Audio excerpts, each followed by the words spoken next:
This is Showtime, a podcast about the people behind the curtain and the stories that shape them. I'm Andrew G, and each week I sit down with creatives, leaders and risk takers from the theatre world and beyond. We talk about what they do, why they do it, and what it really takes to keep showing up. Today, I am joined by Darren Gilshenan. Darren has spent decades with Bell Shakespeare before breaking into TV comedy with Frontal.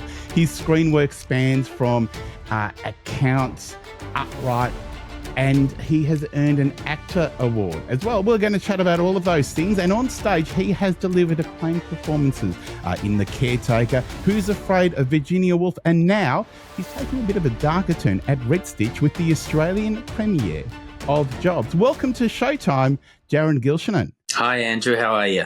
I'm great. Thank you so much for joining me. I think you're in the rehearsal room at the moment. Yes, well, I'm in the dodgy meeting room next to the rehearsal room, yes. Take us back to the early days. I think 1988, you graduated from NIDA. Yeah, that was right. I went to Sydney. I was from Brisbane originally, but I went to Sydney to study at NIDA in 86. And I was almost 18 years old, so I was the youngest in my year and still carrying on very much like a ratbag schoolboy. It took me a couple of years to come up to speed. Not carrying on like a ratbag schoolboy anymore? Well, you know, you can never take the ratbag out of the boy, can you? Just I've got notes here. I'm asking for a friend. Look, I think, the great thing about this industry, particularly I think in theatre, is as you get older, you're always young at heart, you know, and I think it's to do with the energy around the rehearsal rooms. There's always young people in the room with you and enthusiasm. And in my experience, watching actors that have gone before me that are older, they always manage to kind of keep that sparkle in their eye. So it's one of the reasons why I love theatre. I imagine the NIDA experience was as much about the technique of your craft as it was about the inspiration of the teachers and the other people that you networked with. How do you think that time at NIDA shaped you as a performer? Look, it was incredible. When I first came down from Queensland, I very much had a voice that sounded like this, you know, and I was riddled with habitual Queensland vernacular and behaviours. And I think the great thing about training is every morning you're doing an hour of voice and every morning you're doing an hour of movement. So that idea of getting to some sense of neutrality so you can then kind of branch off and take on other characters outside of your own bag of habits. So very, very, and I still use a lot of processes from those days. They still come to me as a teacher because I do a lot of teaching. I imagine 10 years with Bell Shakespeare also helped to polish that Queensland twang. Yes, very much. Look, Shakespeare taught me about language and the beauty of it. They taught me about linguistic techniques, you know, assonance, alliteration, onomatopoeia, all these wonderful things. It taught me about breathing. I think Shakespeare requires more of you in the three ways we work, which is intellectually, because you have these long, complex, archaic thoughts, physically, because the characters are going through such extreme things, whether they're, you know, killing someone over ambition or killing themselves for love, and kind of emotionally, it kind of requires more of you. So Shakespeare, and I always say to young actors, is such a great way to grow as an actor because it literally grows inside you. You know, you need to articulate this muscular language and you need to think through long thoughts and you need to bring big feeling to the material. So it's a wonderful training ground. Was there a particular Shakespeare role that you felt really stretched you as an actor? Well, funny enough, with that company, I did 17 tours over 10 years. But the real hit production for me, in which I was fortunate enough to win a Best Actor award and the Helpman Awards, was The Servant of Two Masters, which was a commedia dell'arte, which we toured around the country 3 times. I think we did almost 300 performances of that. That was, to this day, still the most demanding thing I'd ever done. Commedia is a high-energy art form, you know, and I was very, very fit and, you know, we were turning tricks and backflips and juggling and, you know, plus there's all this audience interaction with Commedia. I was playing Truffalino, who's one of the zany, which is the clowns, basically, and the clown's job is to go straight through the fourth wall and connect with an audience. So every night that show presented new possibilities and new improvisations. And Now, also, it was full of these things called lazzi, which is kind of like an extended improv moment between the actual story beats. So Truffalino often is left on stage by himself, and every night I would venture to just kind of see what was in front of me and kind of go with the flow. So as a theatrical experience, it was incredibly physical. It required me to be just on point every night as far as being open and comfortable enough to invite the unseen into these impros, and just a tremendous team of people that I worked on it with as well. And from Shakespeare, you took a big leap into sketch comedy with Full Frontal. And for those that don't know, for those that might be a little bit younger than you and I, Full Frontal was an absolute iconic TV institution in its day. How was that shift for you? You know, I still have people come up to me all the time saying, "Oh, I love Full Frontal." You know, it's just one of those shows. I think it went for 9 years, from Fast Forward to Full Frontal to Totally Full Frontal. I did the last 3 years of it, which was Full Frontal and Totally Full Frontal. I went in when they lost Eric Bana. They were obviously looking for a bloke to come into that slot. But funny enough, it was kind of fortuitous that I got in that show. I was the last person to audition in Sydney, and I believe they just hadn't found anyone. And I went in there. Something I don't ever do. I was really unprepared, but I have a lot of strings to my bow. I started off in musical theatre. I've done a lot of physical comedy, impersonation. I sing. Like I do all sorts of stuff. So I just went in there and said, "Well, what do you want to see?" And they went, "Well, what do you got?" And I just called, kind of recalled a bunch of kind of routines that I knew, and then they kind of said, "Can you impersonate?" And I said, who do you want? And they said, "Bob Carr." And I thought, went for Bob Carr like this. And it just happened to be a jack of all trades and a master of none, and the last person to audition. So I was very lucky to get in there. My journey through those 3 years was very interesting because they very much kind of pinned me as the straight guy in a lot of the routines. I didn't have a lot of big character work like some of the other people, like Paul McCarthy or Micallef or Glenn Butcher, different people that had kind of bigger styles of character. Gabby Millgate.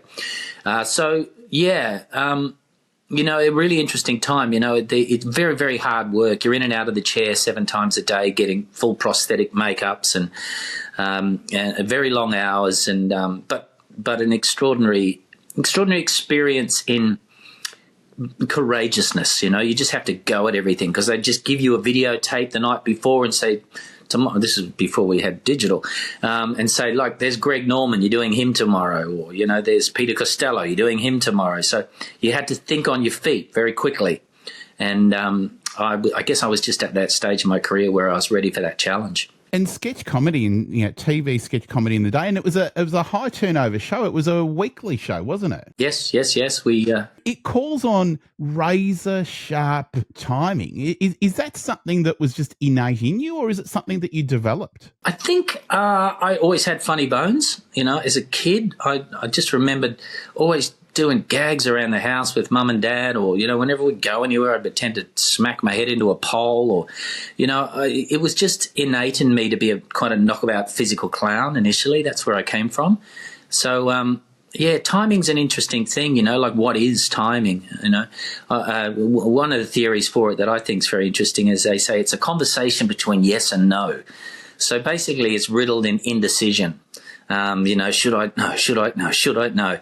So, I've got certain techniques that I fall back on, but I've done so much. I think with the Bell Shakespeare Company, I ended up doing, I think about 4,000 performances. And most of the roles I played in that company were the clowns. So I learnt how to kind of work an audience. I learnt how to engage. I learnt the rules. I learnt what signals they need in order to get them on board. I learnt how to tighten laughs, like all that craft or technique, let's call it, kind of developed more and more over the years. And now I guess it's quite intuitive, I guess, yeah. What do you reckon was the most fun or outrageous character you ever played on telly? Look, I'd probably say Terry Moody from the Moodies.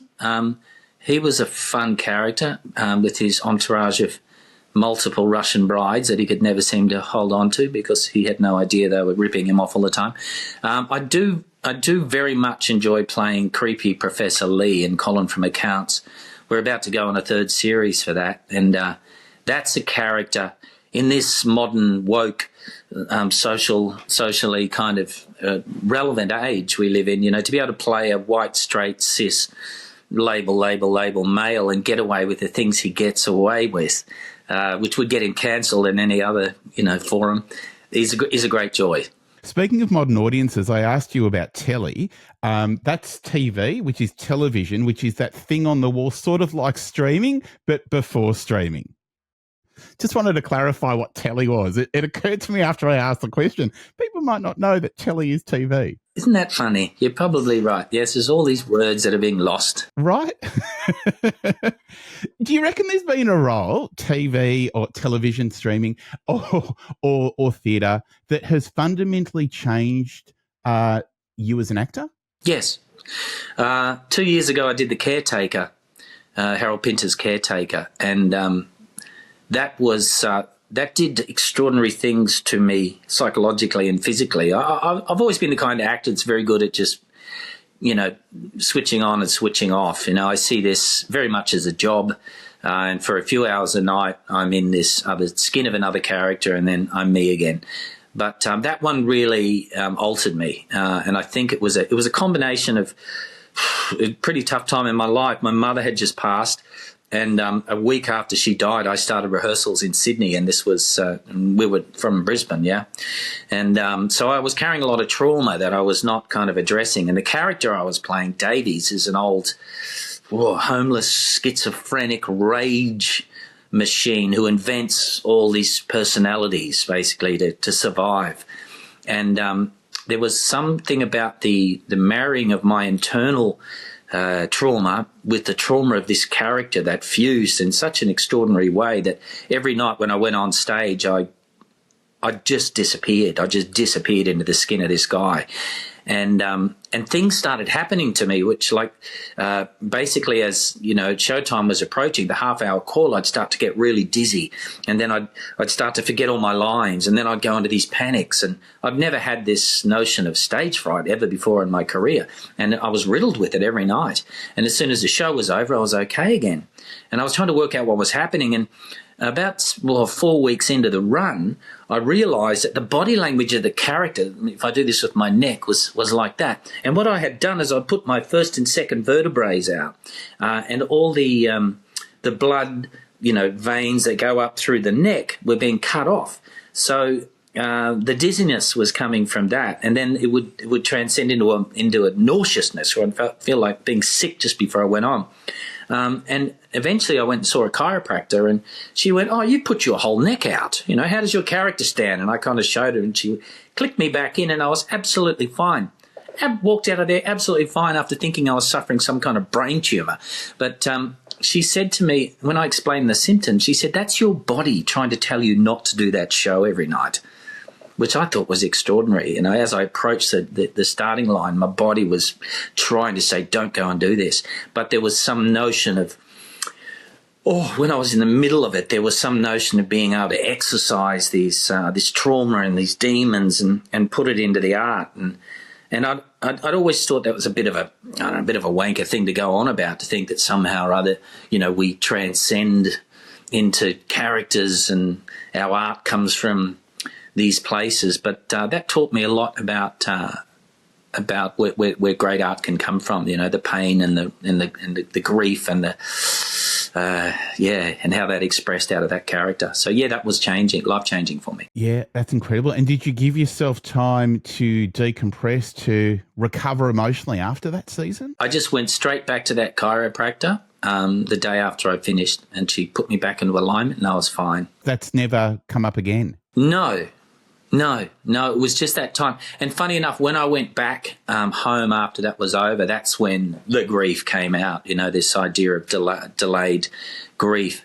I think while it was happening, I had to, my father, who passed a year after that, and my sister kind of weren't handling the whole thing well, so I had to kind of organise everything, all the funeral arrangements and all the bank stuff and all the stuff. And so I was in damage control, as well as trying to get this play rehearsed, flying back every weekend to kind of do different things. And I think once that all subsided, then I allowed myself to admit how I was suffering from massive grief. Yeah. Darren, it sounds to me like the show in some ways was a real challenge, but in some ways was also a bit of relief. So you could get all those other things done for your family, and then worry about you later once you'd taken care of them. Yeah, it was. It was quite healing. Like I said, to step into the skin of Davies every night and leave myself well and truly out of the equation and just get lost in the work was amazing. And when I'd come off stage and, go to the foyer and chat to people, people would look at me. And quite often people said, I don't know how you could do that show twice. It was such a extraordinary kind of outpouring of all sorts of crazy emotions, so artistically kind of healing as well as a wonderful kind of theatrical experience. Incredible. And you're working on Job now and taking a bit of a darker turn in that. Can you tell us what Job's about? Okay, Job is written by Max Wolf Friedrich. It's a rather intimidating name there. He's an American writer, and it's still on Broadway at the moment. It's a fantastic two-hander, two actors. It's all set in a therapy session. I play the therapist, and Jessica Clark plays the young woman who comes to see me. It's really predominantly about the addiction and evil of the internet. It's very the ideas in it, with the government passing these laws for under 16s, banned from social media. The idea of the information that we're fed via technology, be it misinformation, be it hideous images, be it hate speech, all those aspects of this access we have now to information. So this young woman is a content moderator for a big company, which shall not be named, and she is suffering major PTSD because her job daily is to watch up to 400 videos and red flag them so we don't get to see them. So her job is front line of defense with getting these things off the internet that are damaging to us. And my therapist works in technology and dealing with people who have these issues. So that's kind of what it's about. It's 80 minutes. It's straight through. It's a psychological drama. It's dark as all hell, but it's got a lot of laughs in it out of that darkness. It's incredibly intense to do. Like when we're in runs now and we finish a run and we all just stop and release our breath, and then there's a silence for 30 seconds as we all kind of recalibrate back out of where this thing ends. It's got one of the best twists in any play I've ever come across as well. And your character Lloyd has a lot of control over Jane, the other character in the play. How do you prepare for that? We do a lot of research. I'd kind of chatted to therapists. We also had a wonderful therapist that we Zoomed with over in San Fran, where the play's set. She works in Silicon Valley as well. So, and there were plenty of videos of watching of what these people, content moderators or user care or user support, there's different terms for them, what they go through and how this changes them. It's but the play is very fluid in the way in which it works because you've only got two actors on stage and there's a lot of very fast, intense dialogue. They're both very intelligent characters, so they banter the whole time. It took us quite a lot of desk work, or what we call linear work to get underneath this, what's going on here, what does this all mean, to dissect this piece. But now that we've kind of rebuilt it, the performance of it is incredibly fluid in the way in which it shifts and changes. It's hard to predict how any moment is going to be played because the whole thing is like a roller coaster. You get on, you don't know where it's going to take you, which is exciting as an actor because it's not rigid. It's very, it's very open. Without giving too much away, your character Lloyd is pretty complex, to say the least. Do you think he's a villain, a hero, or something else?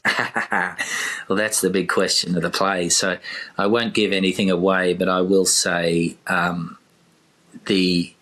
there are different truths in the piece and the audience can choose to believe what they want to believe. It's not one of those plays that ties it all up in a neat package and says this is the truth. It presents two very extreme versions. I know I'm sounding a bit vague, but I don't want to give anything away about it. But when we chatted with the playwright initially, we zoomed to him and said, "Hey, we have this big question about the piece," and he just said, "That's up to you." So the ambiguity of it, I think, is its power. And I do like theatre that kind of allows the audience to make their own mind up about what they think is actually really going on. I think when I did Who's Afraid of Virginia Woolf, when one day on the floor I played George and Genevieve Lemon played Martha, and we had this big argument where she was saying George is an arsehole, he keeps, he's completely dominating her and he's completely, abusing her. And I'm saying, no, he's trying to save her because she's got this, imaginary kid and she's an alcoholic. So he's kind of putting her through this exorcism to save her. And we both had two really different points of view as to what was going on. And Ian Sinclair, the director, just stopped it and said, hey, it's okay to let those two realities exist in the same space. Let the audience make their mind up. So I think as actors, a lot of the time, we want to know the answers. We want to know, what am I doing here? What does this mean? We're looking for finites all the time, but sometimes we have to let go a bit and just play our character from our character's point of view and let an audience make their judgments about what they think he's like. As you said before, it's a two-hander play. It's you playing Lloyd and Jessica Clarke playing Jane. Of course, I've had the pleasure of having Jessica on this podcast before. What's it like playing opposite Jessica Clarke in this show? Oh, wonderful. Look, the way I ended up in this show was, this industry is often full of sliding doors moments, or just someone spoke to someone and suddenly this is happening. I was down here doing Hamlet last year at Downstairs 45, and Nadia Tass, who's directing this production of Job, came and saw it, and I had not met Nadia, and afterwards she came up, she said, I've never seen you on stage, I've seen you on TV, but she was very impressed with my Polonius, and we had a great chat. The very next day, I went and saw Jessica Clarke in Iphigenia and Splot, which was that one-woman show she did at Red Stitch, and I was blown out. I'd known Jessica for some years socially, but never worked with her. But afterwards, I caught up and said, look, you're just amazing, you're a powerhouse, that character and the energy and the accent and the story, and I just loved every part of it. And it just so happened that she had already decided to do Job with Nadia directing, and they hadn't found Lloyd. So the next day, I believe Nadia and Jessica connected, and they both mentioned me, and I ended up, Jessica sent me the play and said, do you want to read this play? And it was one of those experiences where I picked it up and I read it from start to finish. I put it down. I just went, Jesus, I got to do this one. This is a beauty. This is a real actor's challenge, this one. And it's just the two of you on stage for, I think, 80 minutes. There's no intermission. That sounds incredibly intense and requires a hell of a lot of stamina. How do you do it? Yes, match fit is important in this production. We've been we got it up on its feet pretty quick, so I think we've done about 4 runs and we've got another 3 to go before next week we hit our tech week. So the idea is to run it and run it and run it until we kind of get match fit. There's some massive monologues and huge emotional, intense scenes in it. So we've got to be able to do that a number of times before we can then make it look easy. Sometimes you can run out of steam with that stuff if you're not used to doing it, because we're not used to behaving in these extreme ways for periods of time, So yeah, the multiple runs is really helping, and the play always shrinks as well. When you first get it up, and in your mind it's huge, and the more you do it, the more you get a sense of, oh, okay, I know the dynamic movement of this. I know where it starts. I know where it finishes. But I will say, before we start a run, we always take a big deep breath and look at each other and go, you ready for this? Let's do it. It really does interrogate, I guess, I was going to say internet culture, but really pop culture now. I mean, it's just part of our everyday. It's in our pockets. It's on our desktops.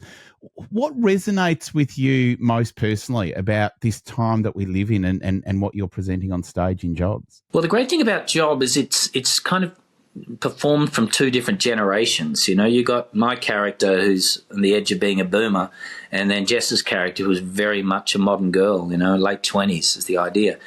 So I was born internet and pre-mobile phones and all of that stuff. So I still remember what life was like, what we'd do in the afternoons. We'd jump in our skateboards or go down the bush and play army or, play physical games in the streets. And all you wanted to do was get out there and hang out with your mates. Now I have a 22-year-old son, and he has that whole experience in a room with his headset on and a microphone, which was something that I found quite disturbing. I was like, why don't you get out some more? But he laughs and he yelps and he screams and he has all the same, emotional experiences, the same kind of connections, but in a virtual way. And it's something I think as you grow older, you just have to embrace, because that's the way it is. And Jessica's character in this says the internet is where we live. It's our home. And it's true. My son wouldn't know what tally means because he doesn't watch that. He just watches YouTube and podcasts and games. It's a very different kind of world.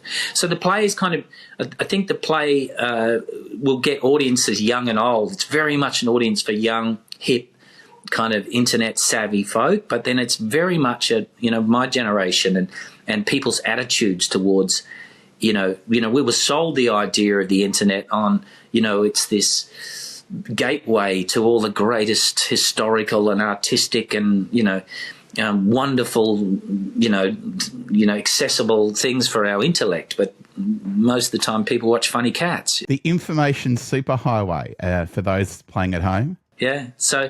So yes, and now with AI and everything like that sweeping in, we're and robotics and all this crazy stuff that 20 years ago it was just in films. Now it's kind of happening all around us. So I think as you get older, nothing's the only constant is change, and everything is always changing. So you just need to adapt and go with it and try to understand it.